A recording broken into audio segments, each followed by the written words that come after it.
Namastê, boa noite, bem-vindos ao satsang, ao encontro. Para quem está vindo hoje pela primeira vez, nosso encontro ocorre regularmente às terças-feiras, às 22 horas. Eu inicio o encontro às 22, mas eu abro a sala 15 minutos antes. Aí dá tempo da gente checar se o som tá bom, se a imagem tá boa, se precisa reiniciar alguma coisa. Mas o encontro começa de verdade agora, tá bem? Eu digo isso porque se vocês colocarem questões ou perguntas antes, na medida que as pessoas vão chegando, muitas delas só chegam depois das 22 horas, a sua pergunta vai subindo, depois eu não acho mais, né? Vai entrando no chat e eu não estou prestando atenção, eu estou também fazendo os meus ajustes aqui, tá bom? Então é sempre bom esperar o início do encontro e eu dou uma introdução aqui, que às vezes leva até uns 10 minutos, né?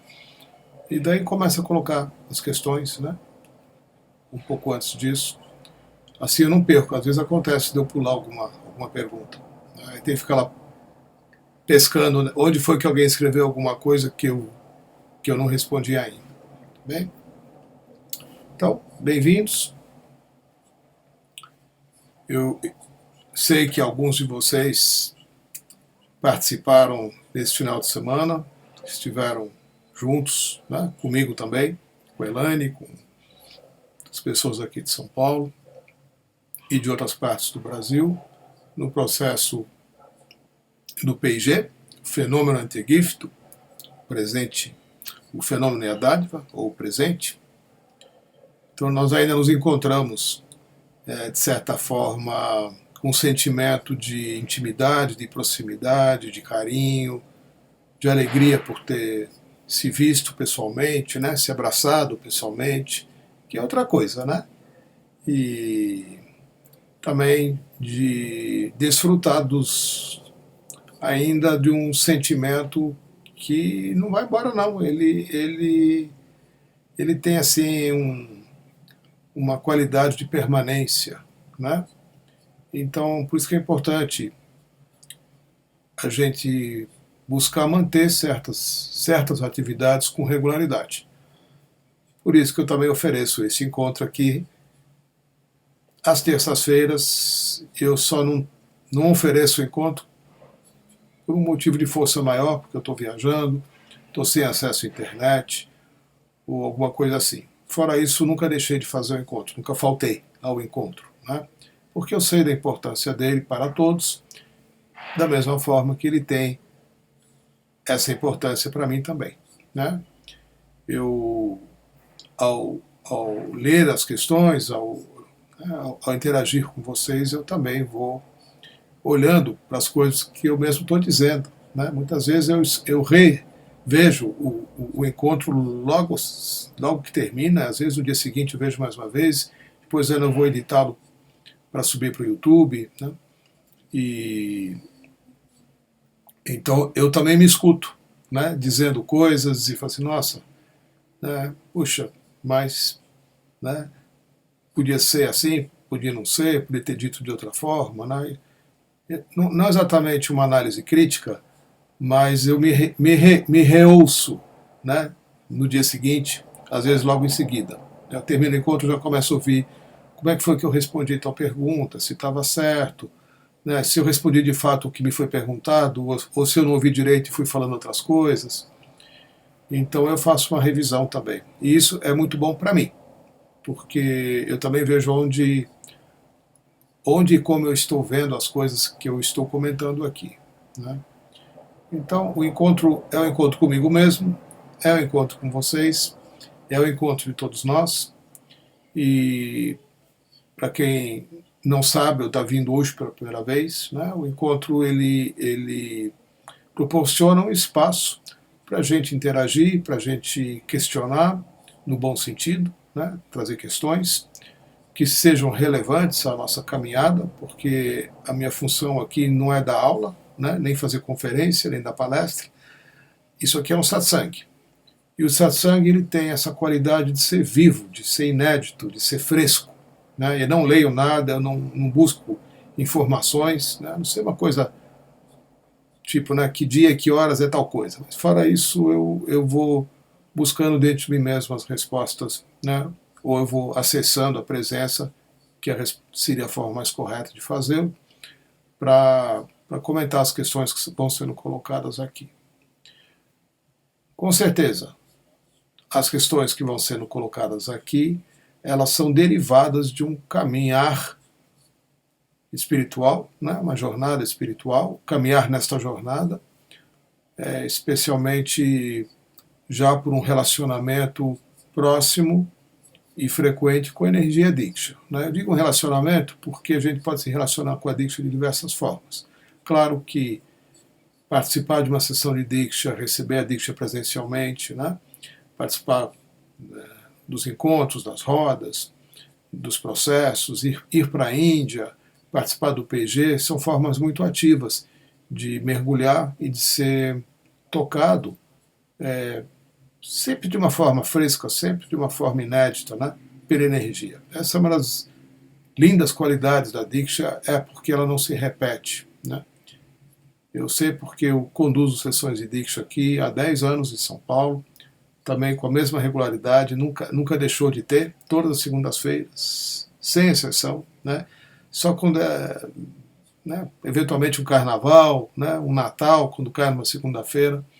Fora isso, o ano todo eu mantenho as minhas sessões de Diksha, da mesma forma, elas me beneficiam e elas beneficiam a todos que vêm recebendo a Diksha. Né?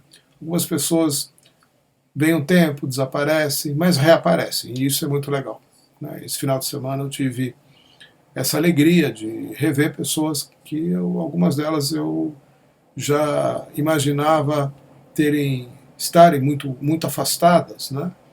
E quando a gente se revê a pessoa, vê ali junto, né, num encontro intensivo, como foi o PG, e está ali para aprender, está ali para reencontrar, está ali para conectar de novo, isso é muito lindo, é muito lindo. Né? Então é isso, gente. Novamente, bem-vindos. A partir de agora, eu vou começar a ler aí as questões. Espero que estejam me vendo e me ouvindo direitinho. Eu nem abri aqui o navegador para ver como é que está. Oi, Iago Mendes Leite. Agora sim, tá bom? Agora eu vou começar pela sua pergunta. Depois que participamos de um encontro com o PG e limpamos os pratos sujos em futuros, e limparmos, né, os pratos sujos em futuros PGs, é necessário olhar mágoas ou erros do passado que já foram limpos? Iago, não é uma questão não é uma questão de ser necessário, não. Né? Tudo aquilo que já foi, nas suas palavras aqui, limpo, né? As questões que foram resolvidas estão. Né? Se ficaram resquícios, né, de uma história, de uma situação, claro que isso está pendurado dentro do seu sistema de alguma forma. Então, sim. Né? Então, exemplificando um pouquinho melhor, não é uma questão só dos PGs. Né? Isso é quase que uma prática, uma sadhana, né, diária, né, da gente ter esse interesse em observar especialmente as mágoas que nós causamos às pessoas. Essa é uma prática espiritual, né, porque todas as nossas ações retornam, né, pela lei do karma, né, e permanecem, né, vibrando no nosso inconsciente, determinando que certas coisas aconteçam ou não aconteçam com a gente, como, por exemplo, a prosperidade. Né? Se você está tendo, por exemplo, né, dificuldades com relação a dinheiro, em se manter próspero, com certeza, né, tem coisas aí que ainda precisam ser trabalhadas, especialmente nas relações em casa, com seus pais, especialmente com seu pai, provavelmente. Né? Então, este limpar coisas do passado, ele não é tão... Né, ele deve ser visto com cuidado, com carinho, né? Para você ter uma ideia, eu tenho ido regularmente para a Índia, 1 ou 2 vezes ao ano, né? Já desde 2006. Já são 11 anos que eu vou para lá, e às vezes fazendo 2 ou mais processos num mesmo ano, né? E eu nunca deixo de ter a oportunidade de examinar as histórias, né, que aconteceram comigo na relação com meu pai, na relação com a minha mãe, na relação com a minha irmã, na relação com meu filho, né? Eu estou sempre buscando ver, né? De repente, estou quieto ali, estou fazendo uma meditação, né, nem fui convidado a fazer uma contemplação nesse quesito, e de repente a imagem volta, a memória volta, né, de uma situação da qual eu não me lembrava mais, em que eu, conscientemente, né, ou ignorantemente, falei ou fiz coisas que machucaram uma pessoa que não tinha nada a ver com isso, né? Então esse é um processo, eu estou ilustrando isso para dizer que é um processo contínuo. A gente não fica, né, não passa um bombril na consciência e fica tudo limpinho e pronto, e agora vamos do hoje em diante. Não é bem assim que acontece, né? Você carrega mágoas desta vida, você carrega mágoas e ações dolorosas, né, causadas por você a outras pessoas, também em outras vidas, das quais você não se lembra, né? A gente tende a lembrar daquilo que foi feito a gente, né? Nós somos sempre, ficamos mais confortáveis na posição de vítima, né? Nossa, mas fizeram isso, fizeram aquilo, me abusaram, me traíram, me abandonaram, né? Me machucaram. Pois é, mas você deve ter feito as mesmas coisas, só que você não lembra. Então, esse contemplar o que se passou, né, nas relações, especialmente com as pessoas que são mais próximas, não só com elas, mas especialmente com elas, é um exercício que se faz continuamente, né? Sempre que você tem o espaço interno e a coragem, né, para olhar para essas coisas, você vai encontrar também uma liberação. Então é importante, né? Não achar que é de PG em PG que isso vai acontecer. Não. Né? Ou que num próximo PG você está livre, né, de qualquer, você só vai, né? Não, a gente se submete a esses processos, especialmente, como comentei semana passada, né, e retrasada, ou retrasada, a gente tem um interesse bem especial com relação ao que está nas sombras, né, o que está no inconsciente, o que não está visto, porque a nossa vida é configurada e direcionada por causa das coisas que a gente carrega dentro de si e que a gente não sabe, né? Daí a importância, né? O PG, ele abre uma fresta, mas ele não te mostra tudo, né? É um período curto e tem outras coisas a serem vistas e feitas, mas é um início, né? É um processo de início, né? Daí a gente tem que buscar seguir adiante, tá bom, Ian? Oi, Lúcia Sante. Boa noite, querido Setu. Participei do PG no Rio. Fiquei imensamente feliz. Dias antes deste São Paulo, estava na Argentina. Fiquei muito doente e depois do PG entrei em profunda dor e depressão. Então são coisas a serem vistas, né, Lúcia? A gente já conversou um pouquinho na semana passada, né, que você mencionou a dificuldade de estar lidando com situações que se repetem, e você já estava preocupado com isso, né, por conta da sua volta, mas isso aí tem que ser trabalhado de uma forma mais personalizada, né, com alguém, tá bom?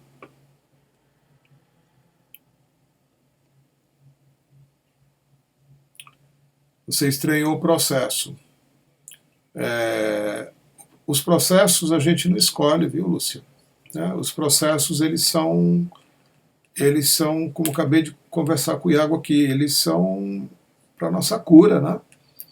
Então, na medida que a gente vai amadurecendo na nossa caminhada, que a gente vai crescendo, vai se tornando mais inteligente, mais forte, né? E mais centrados, né? O nosso próprio divino se sente mais, digamos assim, mais livre, mais à vontade para nos colocar nas situações onde as nossas curas precisam ser curadas, né? Ou seja, há situações que ela te mantém possivelmente presa também, porque não, há muitas vidas, né? Elas vão se apresentar para você porque você está pronta para lidar com elas, está pronta para ver, viu? Nada do que você não esteja pronta a viver e ver é dado a você, né? Existe sim um carinho, uma inteligência superior, né? Um cuidado muito grande. E você só vive as coisas que são para você viver mesmo. Tá? Nada do que vem para a gente, nada do que se apresenta para você, pessoa ou situação, está fora da sua condição de olhar.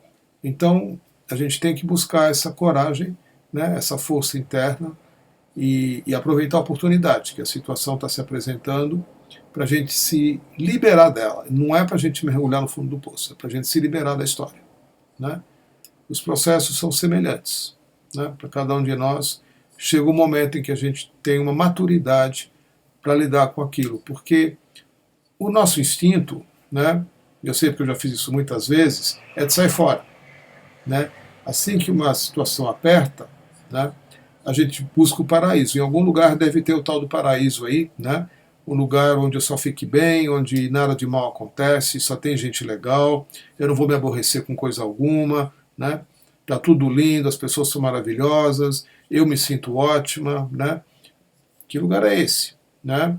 Então a gente imagina que haja um lugar assim, muitas vezes a gente sai, né, da nossa cidade, da nossa família, né, do nosso trabalho, da nossa atividade, porque acreditamos que se nos deslocarmos para algum outro lugar, vamos estar livres, né, de ter que viver essas coisas. Só que a gente leva toda essa condição junto para onde quer que você vá. Né? Não, agora eu vou morar nos Himalaias, nas montanhas, né? Vou ficar lá com os monges. Pois é, mas você está levando tudo junto. Né? Então, essa às vezes é uma surpresa, né? Porque a gente muitas vezes tem que voltar para casa, né? E aqui sim se liberar das histórias, das situações, crescer com elas, curá-las, né? Para daí sim, né, fazer os nossos movimentos, as nossas jornadas, nossas viagens, não para escapar de alguma coisa, né? Não mais para escapar de alguma coisa. Eu nem sei se você foi para a Argentina fugindo de alguma coisa, provavelmente não, mas eu estou colocando dessa forma. Né? Acho que você está entendendo o que eu estou falando, porque você está decepcionada com a sua volta. Né? E eu estou colocando um pouco por causa disso, tá bom, Lúcia? Oi, Bruna. Participei do PG esse final de semana, estou em dúvida de quais práticas devo manter diariamente. Como a Di sugeriu 7 minutos de respiração. Devo ter alguma outra atividade olhando o orbe dourado? Oi, Bruna. Bom, vou colocar, antes de mais nada, que esse encontro aqui eu não falo do PG, tá bem? Porque boa parte das pessoas que estão aqui não foram ao PG e não sabem às vezes nem do que a gente está falando. Então, todas as questões relativas ao PG, tem o grupo, tem o site e tem o grupo específico do Telegram, onde essas questões são colocadas, tá bom? Como esse aqui é um encontro aberto, né, a pessoas até de fora do Brasil, né, que não necessariamente sabem o que é o tal do PG, né, o que é o tal do orbe dourado, o que é uma prática, quem é o tal do Kumarji, eu não vou responder isso aqui para você, tá bom? Mas o que eu posso te adiantar é que todas as informações que você está querendo vão ser dadas a você, inclusive por e-mail. Você vai receber isso e vai acompanhar também nos encontros mensais que a gente tem com ele e você vai ser orientado, tá bem? Ou você escreve no particular para qualquer um dos ajudadores, né, dos coordenadores e dos participantes que já são mais experientes, os trainers, etc. Tá bem? Se você me escrever no particular, um e-mail pessoal, assim, aí sim eu vou poder te ajudar de alguma maneira. Tá bom? Oi, Daisy. Querido Setu, sempre que vou doar a Diksha, eu canto Mula Mantra pelo menos 7 vezes para invocar a Suprema Luz. No PG, o Mahdi não mencionou o mantra, apenas a concentração. Por que ele não foi citado? Esse cantar do Mula Mantra antes é uma orientação que você recebeu de uma certa forma. Eu, por exemplo, não canto. Né? Aliás, eu nunca cantei o Mula Mantra 7 vezes em nenhuma sessão de Diksha minha aqui. Tá bom? Nem desde o começo. Eu nunca fui orientado a fazê-lo dessa forma. Tá bem? Então, o que eu faço, eu canto o Mula Mantra nas minhas sessões de Diksha, né? Uma única vez. Né? Ele é repetido 3 vezes, porque o Mula Mantra tem, o Mula Mantra antigo, né, tem essa característica, e o Mula Mantra novo também. Eu aqui só canto ele 3 vezes e é mais que suficiente, porque vem muita gente nova, né, as pessoas vêm e vêm conhecer a Diksha, não estão familiarizadas com a coisa mais ritualística que muitas vezes a gente tem ou sente vontade de fazer. Né? Então, da mesma forma como eu respondi anteriormente aqui, todas as orientações de como proceder com relação à Diksha do Orbe Dourado foram dadas e eu não vou colocá-las aqui. Né? E o Mula Mantra, ele é um mantra que nós usamos, para quem não sabe o que é, tem muita gente aqui que nem é DG, né? E nunca recebeu uma Diksha. O Mula Mantra é um mantra que a gente canta para invocar a presença, né? Mas ele não precisa ser feito dessa forma. Você pode fazê-lo, invocar a presença internamente, de uma forma mais simples, não precisa cantar 7 vezes, né? Não tem uma orientação nesse sentido. E por esta mesma razão, no PG ele também não foi colocado. Tá bem? Boa parte das pessoas, boa grande parte das pessoas que se encontravam no PG não saberiam do que se trata. Né? E então, é o respeito às pessoas e é o respeito para que as coisas possam ser assimiladas com mais naturalidade e facilidade por pessoas que vieram a convite, sem saber exatamente do que se trata, vieram participar de um curso legal. Né? E então é uma atitude de cuidado, de carinho mesmo da Oneness University nesse sentido. Isso vem vamos dizer assim, vem crescendo. Né? Tanto que eu não faço mais os rituais. Né? Eu fui treinado para oferecer inúmeros rituais nos processos. Os rituais foram retirados dos processos também. A gente faz o processo, mas não faz mais o ritual. Né? São rituais bem indianos. Né? E eu sei que brasileiro gosta, mas a visão da Oneness é global. Né? Então, para certas culturas, por exemplo, fazer um ritual indiano mais afasta as pessoas que consideram isso uma coisa exótica, né, da cultura hindu, do que alguma coisa positiva com a qual elas também se ligam. Né. Então, tenham cuidado sempre de ter uma visão mais expandida para todos os tipos de pessoa. Tá bom, Deise? Essa é uma das razões. Oi, Núbia. Eu entendo agora que as minhas percepções mudaram com relação ao vitimismo, ou seja, ter outra percepção com relação a mágoas automaticamente libera essas pessoas que cometeram atitudes ruins. Isso mesmo, Núbia. Penso que, com a expansão da consciência, daqueles que se consideram magoados por nós, também nos livrariam deste karma. Sim, ficaríamos livres, já que a pessoa entendeu que, olhando de outra forma, não se sente magoada. Está certo? Tá sim, tá sim. Só que, para a gente, Núbia, o importante não é ficar aguardando uma elevação do estado de consciência do outro. Né? Esse é o engano que a gente comete, eu cometi também algumas vezes na minha vida, esperando que o outro, né, que vem me magoando já de diversas formas, de diversas vezes, né, cresça um dia em consciência e que caia a ficha, e que então finalmente ele vai se tocar, né, ele ou ela vão se tocar que né, fizeram coisa errada e tal. Então, ao eles sentirem ou buscarem o perdão, estariam me liberando. Não, não é bem assim. Né? Então, o que a gente coloca nesse tipo de processo é a gente fica mais voltado, né? Eu já falei isso aqui hoje, fica mais voltado para aquilo que nós fazemos. menos, como você colocou, vitimizados, né? Menos foco naquele, né? Às vezes pai e mãe, por que não, né? Um irmão maior, uma irmã, um tio, um professor, um namorado, um marido, né? Uma mulher, enfim. Tantas pessoas, né, têm intimidade e a força, né, para nos causar algum tipo de machucado. Né?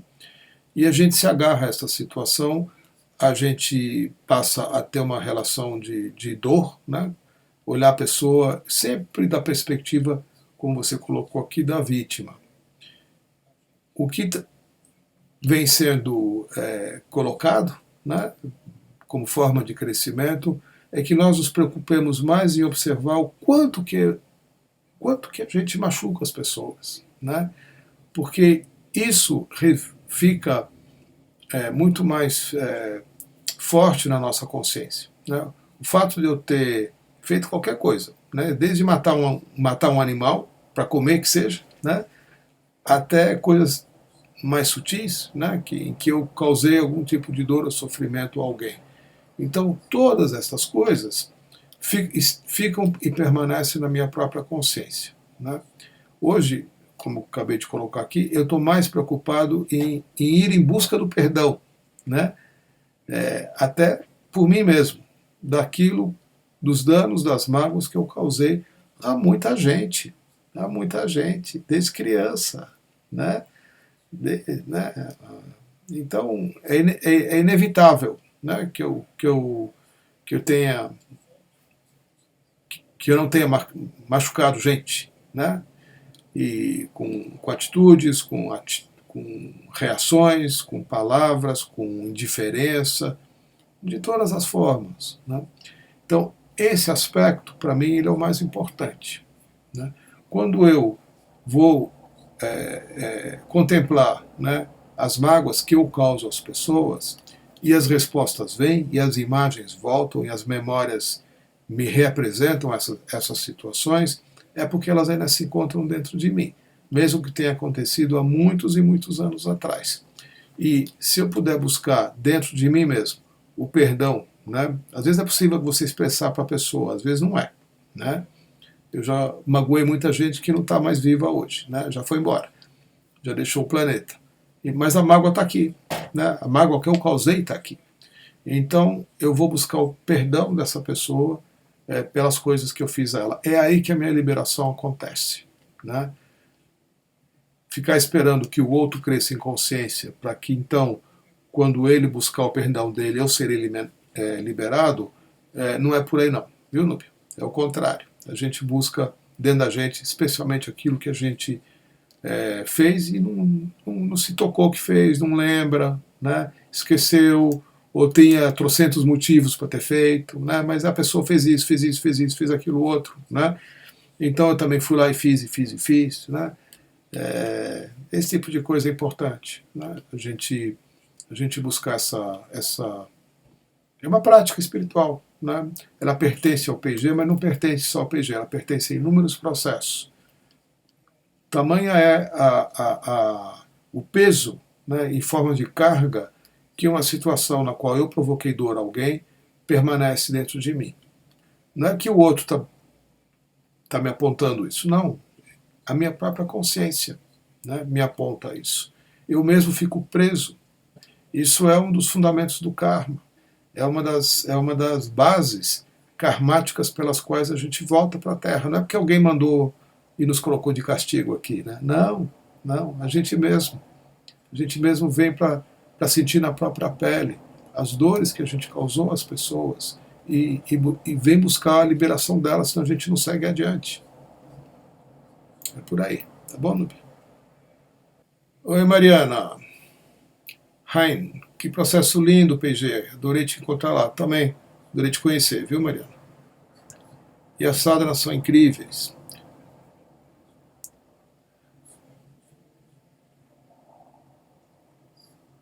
Que bom, que bom. Vamos embora. Vamos seguir adiante, né, Mariana? Porque das belezas é o movimento, né? É a gente não parar. Isso foi uma das primeiras coisas que eu vi lá na Oneness e que eu achei muito legal. né? Às vezes eu tinha também esse tipo de percepção equivocada, né? Muitos anos, né? Eu achava que um belo dia eu chegaria em algum lugar. Eu tinha essa ideia, que um dia eu me iluminaria, né? Ou, enfim, e, e que eu chegaria numa espécie de um patamar, num estado de patamar, onde eu poderia então, né, esticar minha rede e ficar ali só balançando pelo resto da existência, numa boa. E não é assim. Mas eu tinha essa ideia. Então, eu aprendi isso com Awanas, né? Especialmente com Awanas, com Sri Bhagavan e com os guias, né? Mas é um dos ensinamentos importantes também lá da Awanas University. No momento em que você acha que você está num lugar ou que você chegou a algum lugar, você começa a caminhar para trás, né? Então, uma das características, por isso que a gente usa a palavra jornada, é o constante movimento. Não é que você não possa entrar num estado de não ação. Claro que sim. E é importante que se entre no estado de não ação, né, de contemplação. Mas ele tem que estar em equilíbrio com o estado de ação. As duas coisas devem coexistir.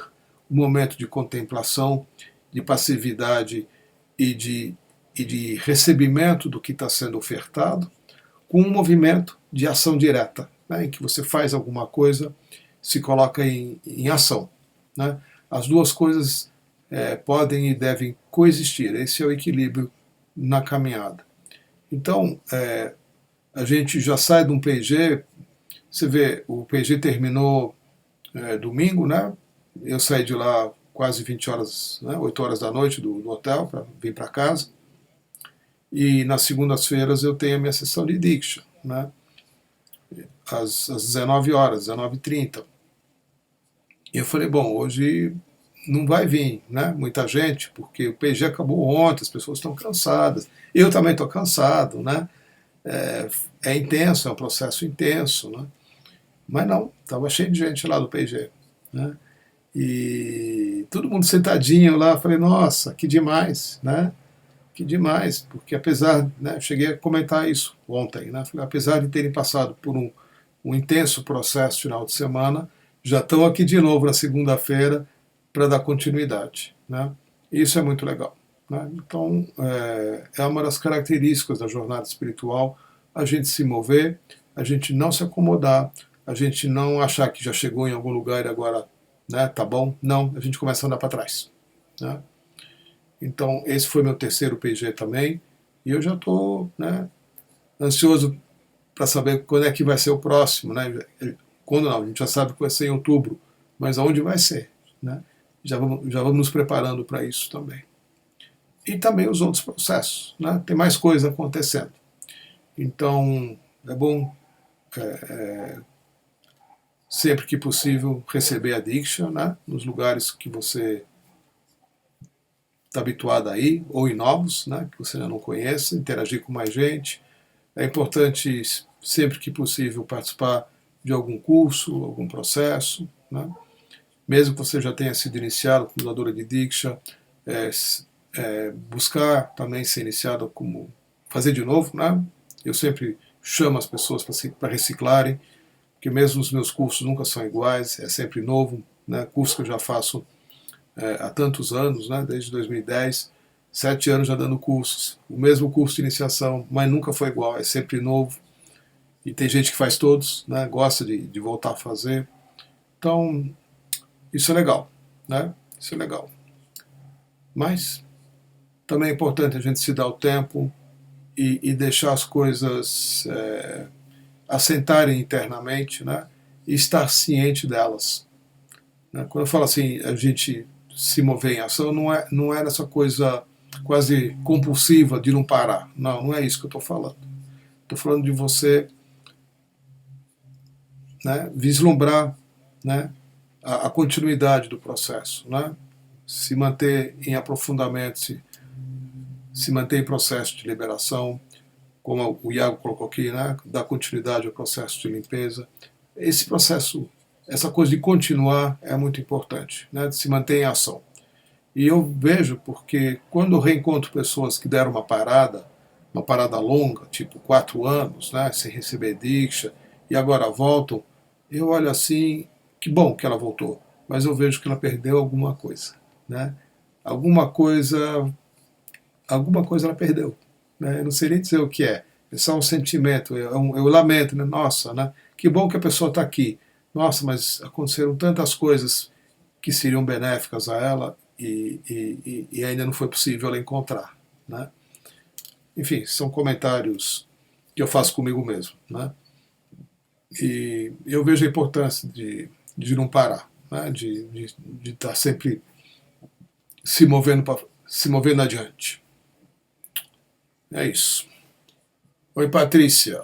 Ao seguir os passos para que a oração seja bem sucedida, percebo que perco um pouco a espontaneidade. Quero tanto acertar na forma de pedir que fico chateada e travada quando não consigo fazer.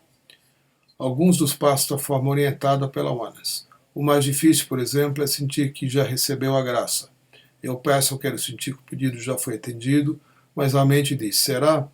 E sinto como se isso anulasse todo o processo de orar. O que eu faço? Olha, Patrícia, isso é uma coisa muito importante, né? Primeiro, quando nos somos orientados a fazer uma visualização, né? Usando o lado direito, né? Visualizar em 3D, visualizar em cores, visualizar também como se você já estivesse usufruindo daquilo que você está pedindo, né? Isso é importante. Sabe por que é importante, Patrícia? Porque se você não puder se ver vivendo isso que você está querendo viver, isso que você quer viver não se manifesta na sua vida. Então, não é que eu entendo a sua dificuldade, né? Mas observe o que eu estou te dizendo, né? Observe o porquê que está sendo difícil, né? Porque se você não puder se colocar na situação que você almeja, pela qual você está pedindo, né? Pode ser um bem material, pode ser uma liberação de um sofrimento, de uma dor, pode ser, enfim, pode ser qualquer coisa, né? Muitas vezes o fato de você não se ver ou não se perceber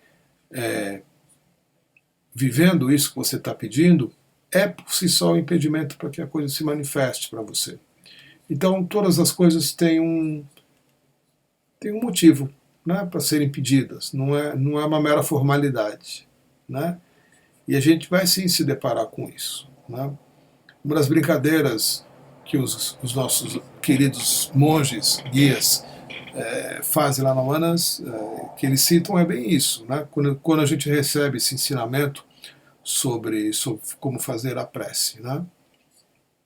Então, por exemplo, você quer mudar de casa, quer uma casa nova, né? E você então vai visualizar a casa, né?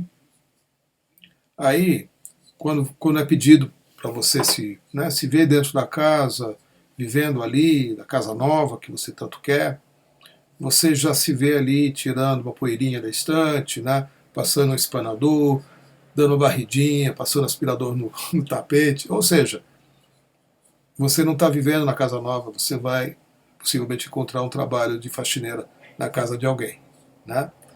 Então, eles brincam com isso, né? A gente tem que tem algo mais quando a gente se visualiza fazendo alguma coisa, né? Porque o visualizar-se, ele permite que você expresse para o universo algo que já é seu, né?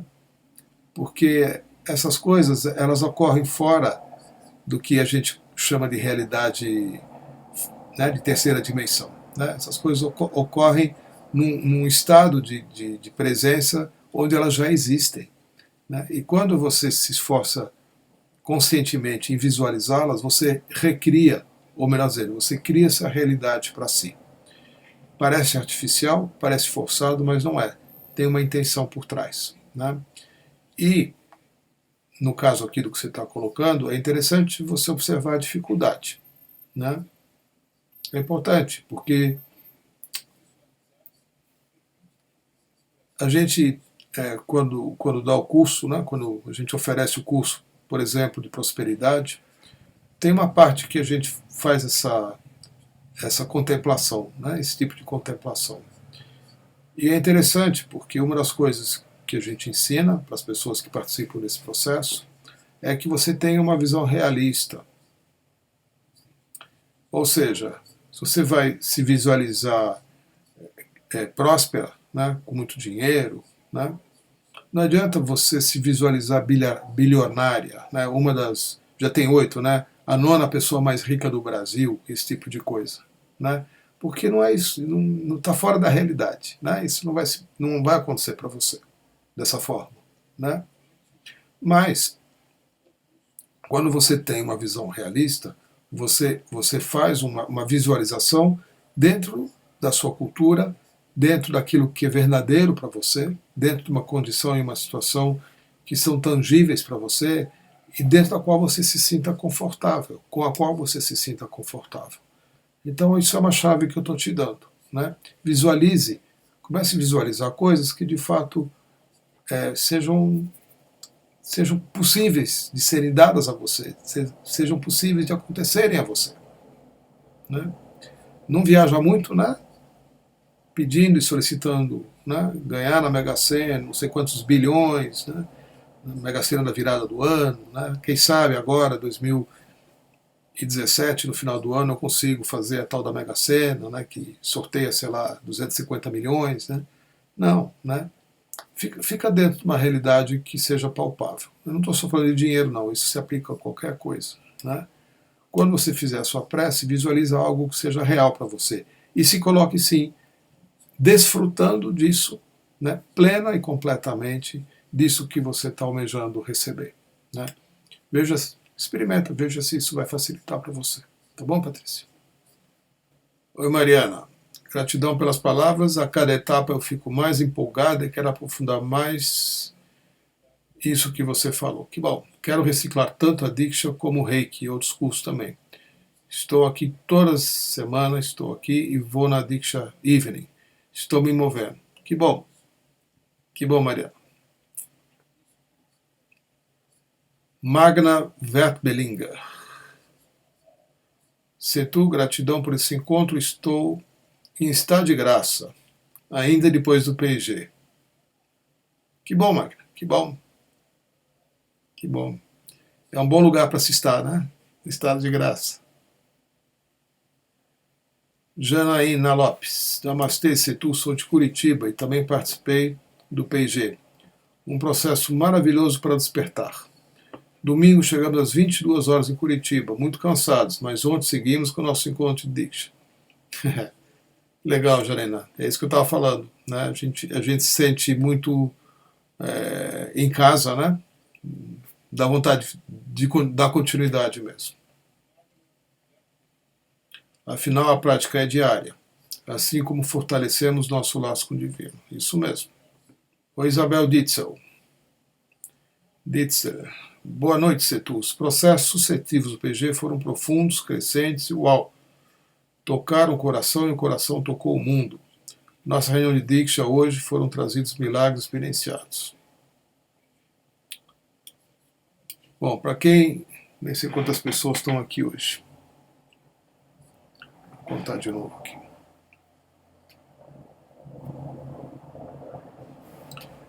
Para quem não sabe do que a gente está falando, né? O PG foi esse curso que nós fizemos, participamos já pela segunda vez no Brasil. Ele aconteceu em setembro passado no Rio de Janeiro e aconteceu esse final de semana, 21 e 22, esse último agora, aqui em São Paulo. E tanto no Rio de Janeiro vieram 1000 pessoas de todas as partes do Brasil, e nesse, aqui em São Paulo, vieram mais de 700, pleno mês de janeiro, né? E são os milagres, né? É muito forte você conviver 2 dias com 700 pessoas que vêm de todos os lugares, de todas as partes, e de todo tipo de condição, algumas com muita facilidade, outras com muita dificuldade, né? Para ficar junto, para receber o ensinamento num curso que é transmitido por videoconferência diretamente da morada da luz suprema, né? Esse maravilhoso templo que a gente tem lá na Universidade da Unidade, na One University, lá na Índia. Né? O curso é transmitido lá de dentro por um dos guias que se encontra num estado de consciência bem elevado. Ele se chama Kumarji. E então ele estava super gripado, né?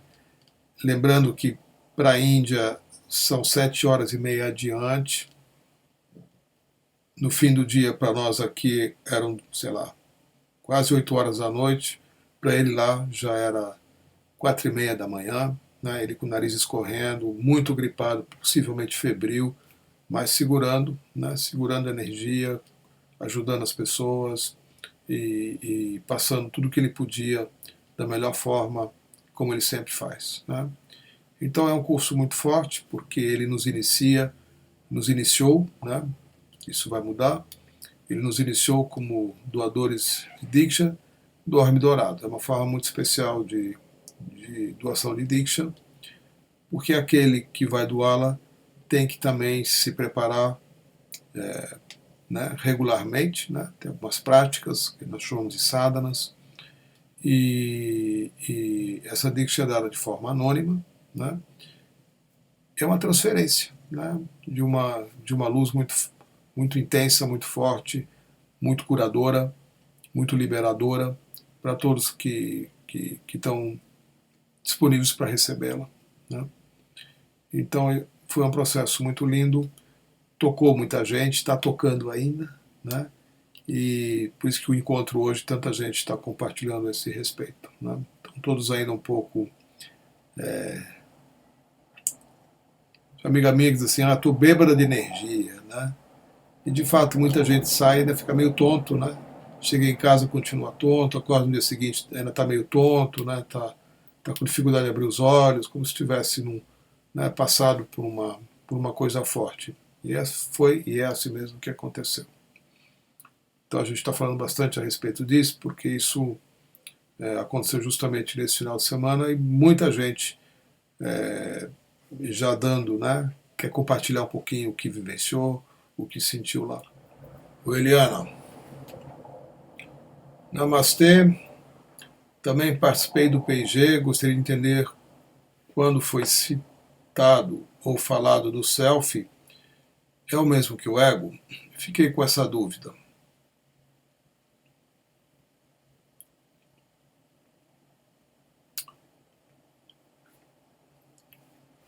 É e não é, viu, Eliana? Por isso que tem nomes diferentes, né? Self é uma coisa, ego é outra. Mas eu não tenho aqui como te detalhar exatamente essas diferenças, né? A gente vem usando mais a palavra self, que nada mais é do que uma forma em inglês da gente chamar o eu, né? O eu em inglês é o self, né? É uma palavra em inglês. Ego já nem sei de onde vem, se veio do grego, do latim, né? Mas também ego também é eu, né? E um dos ensinamentos que a gente aprofunda nos cursos, especialmente os cursos de iniciação, como doador de Diksha, né? Pelo menos eu falo bastante a esse respeito quando eu dou o curso, né? É o entendimento, a compreensão, melhor dizendo, de que você como pessoa não existe, né? Então, para não deixar isso de uma forma conceitual, ultimamente, né, quando eu estive na Índia agora em dezembro também, nós primeiro temos vamos dizer assim, todo um trabalho de identificação do que é o self, né, que nós não estamos chamando de ego, e de buscar não se desidentificar do self ou do ego, não, mas sim de, pelo contrário, de atender às suas necessidades. Porque estamos entendendo, né, que na medida em que o próprio self, como isso foi explicado nesse curso, né, tem sede, né, como as células têm sede, né, ele tem suas necessidades que precisam ser preenchidas, senão ele se manifesta de inúmeras formas em nossas vidas, né, e não nos permite seguir adiante. Então, numa primeira etapa de jornada, né, nós identificamos o que é o self, o que é, né, do que ele é feito, e de uma forma bem meticulosa, né, e carinhosa, quais são as suas necessidades, né, e a gente busca também pedir ou se mover em direção a satisfazer essas necessidades do self. Para isso, temos o curso na Índia. Né, essas coisas são vistas com bastante detalhe, com bastante aprofundamento. Por exemplo, eu participei agora de um curso de 21 dias na One University, chamada Jornada, né? Jornada para a Luz Suprema. Foi o curso número 2, eu já tinha feito um, esse já foi o número 2. E nesse curso, já fofocando um pouquinho, né, nós buscamos identificar e preencher 15 necessidades do self, 15 necessidades diferentes. Então, foi vista uma por dia. Todo dia era dedicado a identificar uma necessidade do self e buscar a realização dessa necessidade. Né? Então, hoje a gente não está mais atuando, né, trabalhando com a intenção de se liberar do self, né, se desidentificar do ego, de encontrar a liberação do self, de encontrar a liberação do ego. Hoje nós estamos buscando satisfazer o self. Ao invés de fazer um trabalho de rejeição, de negação, estamos observando a sua manifestação, né, compreendendo a sua linguagem e também nos movendo no sentido de preencher as suas necessidades, como um meio de fazer com que o que lá na One eles chamam de propósito inferior de vida, né, possa ser satisfeito e preenchido, para que você então possa, a partir daí, se mover em direção a propósitos superiores. Né. Não adianta a gente buscar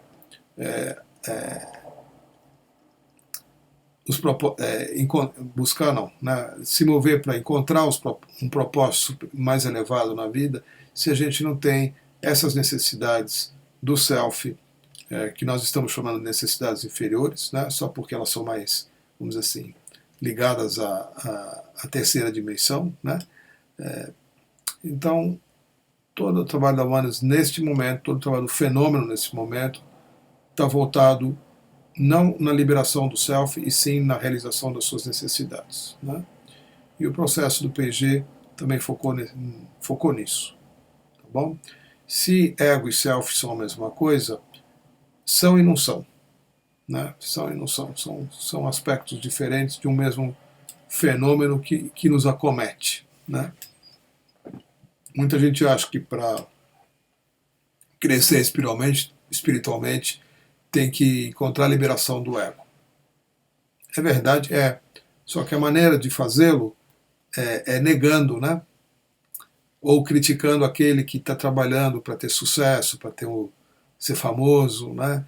Para ser reconhecido, esse tipo de coisa, que são necessidades básicas do self. Né? E muita gente, por não conseguir preencher essas coisas, começa a combatê-las. Né? Ah, não, né? Isso é coisa do ego, nada a ver, né? Não é uma coisa natural. Entra num processo de rechaçar essas coisas. E a Oneness que está fazendo assim, não. Né? Nós vamos abraçá-las. Né? Nós vamos buscar essas necessidades, vamos buscar meios de satisfazê-las, né? Para que então todo o anseio natural do self, que é de sobreviver, né, de existir e sobreviver, permanecer existindo, ele vai por si só desaparecer e ser liberado. Né? É dessa forma que nesse momento o fenômeno está trabalhando com a gente. Tá bom? Isso é um pouco complexo de compreender porque precisa de mais tempo, né? e aqui não tenho como fazê-lo, só tenho mais 2 minutos para terminar o encontro, tá bom? E é muito interessante porque quando essas coisas nos são propostas, né, nos processos lá da Índia, a gente acaba vendo que é verdade, né? Nós temos essas necessidades, a gente pode até negá-las, né? Mas há uma necessidade do self, existem inúmeras necessidades do self que a gente nega. Então, o primeiro passo é a gente reconhecer que boa parte das coisas que a gente julgava, né, serem parte de uma busca pela materialidade, né, na existência, né, nada espiritual, né, almejar uma casa, fazer uma prece para trocar de carro, né, ou para, né, alguma coisa material, é como se isso não fosse uma coisa espiritual, né. Hoje mesmo alguém me escreveu aqui, mas eu estou vendo que ele não está presente, senão eu falei para ele colocar a pergunta aqui. Ele estava questionando, né, a relação da Warner University com o dinheiro, por que os processos são pagos, por que eles são caros, né? E, enfim, nós temos vários conceitos a este respeito, né? Pré-conceitos, né? Nós temos percepções herdadas, né, de que para crescer espiritualmente a gente tenha que se mover de uma forma mais franciscana, mais despojada, mais desinteressada nas coisas materiais, né? Não estou dizendo que não tenha, né? Mas a gente está se movendo dentro de uma outra perspectiva hoje, né? Bem diferente disso, bem diferente mesmo. Porque o que eu vejo é que isso não deu certo, né? As pessoas que se moveram, ou ainda se movem, muitas delas dessa forma, elas não são verdadeiramente íntegras, né? Elas atuam, elas representam um papel de alguém que supostamente é espiritual, mas que na verdade tem todos esses desejos, né? Começando do desejo sexual, né? Que muitas vezes ele é sublimado, né, pelo celibato, até outras coisas, né? Então a Oneness ela tem como princípio, né,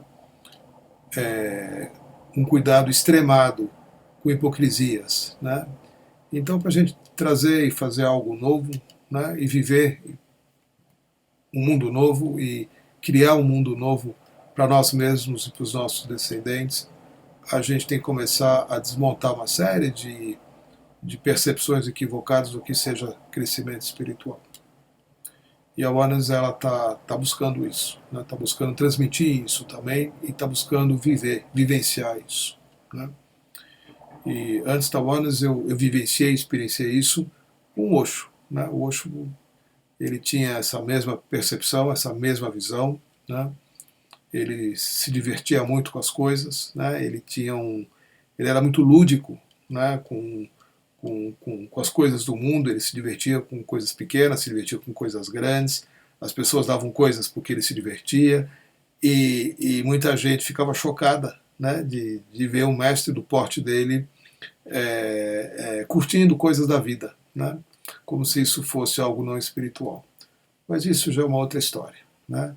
Estou só colocando aqui que a Oneness também nos encaminha para o reconhecimento das nossas necessidades, a evitar negar que você quer ser ou quer ter certas coisas, né, para que esse seja um primeiro passo de integridade, né, e a partir dali, a partir desta integridade, o seu crescimento fica assegurado.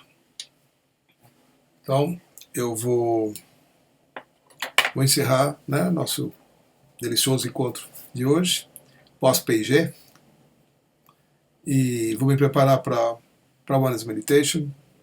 Para quem não sabe, o Oneness Meditation é parte do encontro. Eu só faço separado porque, como eu não falo nada durante a ON, eu posso abrir, né, e divulgá-la em sites e Facebook, etc., que são pessoas de fora do Brasil, né, que não falam português. Então, algumas das pessoas que vêm participar da Oneness Meditation sabem que, né, não precisa entender português para participar dela. Então eu faço um evento separado, como sabe tem um segundo link ali, já na minha página, e divulgado aqui embaixo também, nessa mesma página. Basta clicar, 11h15 em ponto, um pouquinho antes até, hoje eu tô iniciando a Oneness Meditation, que é uma forte transmissão de Diksha por meio dos olhos, né? E que vai, como a gente já comentou aqui hoje, só vai acrescentar na nossa caminhada, na nossa jornada aqui, com todas essas coisas maravilhosas. Tá bem? Namastê, gratidão pela presença, gratidão pelas perguntas, gratidão pelo estado, né? E a gente se vê daqui a pouquinho. Namastê.